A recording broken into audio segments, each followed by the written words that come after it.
முழங்கால் அதிகமாக வலிச்சுட்டே இருக்குது. நிறைய மெடிசன்ஸ் எடுத்தாச்சு. ஆப்ரேஷன்ஸையும் சஜஸ்ட் பண்ணியிருக்கிறாங்க.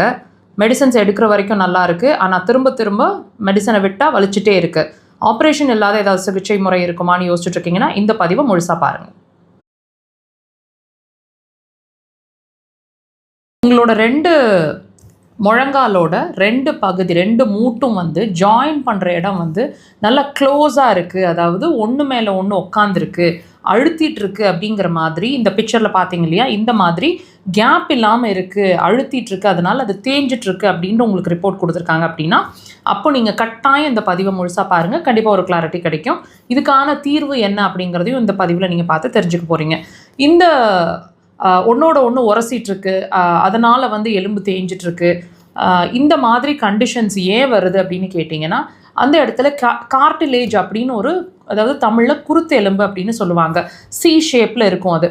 இது இதோட மேஜர் வேலை என்னன்னு சொல்லப்படுதுன்னா, திடீர்னு ஒரு ஷாக், ஒரு ட்விஸ்ட் ஆகுது கால், இந்த மாதிரி ஷாக்ஸை அப்சார்ப் பண்ணி முழங்கால உறைவுத்தன்மை இல்லாமல், அதாவது ரெண்டையும் ஃப்ரிக்ஷன் ஏற்படுத்தாமல் வச்சிருக்கிறது அதோட வேலை, கேப்பை கொடுக்குற வேலைன்னு சொல்லலாம்.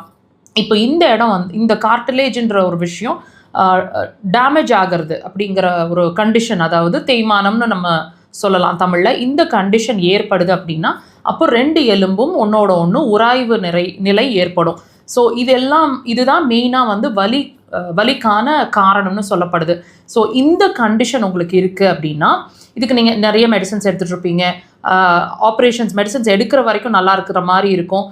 மெடிசனை நிறுத்தினா அடுத்த நிமிஷமே வலிக்கிற மாதிரி இருக்கும். அடுத்த ஸ்டேஜ் ஆப்ரேஷன்ஸ் உங்களுக்கு சொல்லியிருக்கிறதுக்கு வாய்ப்பு இருக்குது. இப்போ இது எல்லாமே ஒரு குழப்பமான ஒரு நிலையை உங்களுக்கு கொண்டு போயிருக்கோம். இதுக்கு என்ன காரணம், எப்படி தீர்வு காணலாம்? மருந்து இல்லாமல், ஆப்ரேஷன் இல்லாமல் ஏதாவது தீர்வு இருக்குமா? எஸ், கண்டிப்பாக இருக்குங்க. இப்போ ஒரு ப்ராப்ளம் உள்ள அரைஸ் ஆகுது அப்படிங்கிறது நாங்கள் ஒவ்வொரு பதிவுலையும் சொல்லிகிட்ருக்குறோம். அது வியாதி இல்லை. ஸோ அந்த ப்ராப்ளம் உங்களுக்கு சொல்லிட்டு இருக்கக்கூடிய விஷயம் என்ன, உள்ள உறுப்புகள் வைட்டல் ஆர்கன்ஸில் ஏதோ ஒரு ப்ராப்ளம் இருக்குது அப்படிங்கிறதுக்கான அறிகுறி தான் உங்களுக்கு வியாதின்னு நீங்கள் உணர்கிற விஷயங்கள். அந்த வகையில் இந்த போன் தேய்மானம் அல்லது உங்களோட முழங்கால் வலிக்கும் காரணம் உங்களோட முழங்கால் கிடையாதுங்க.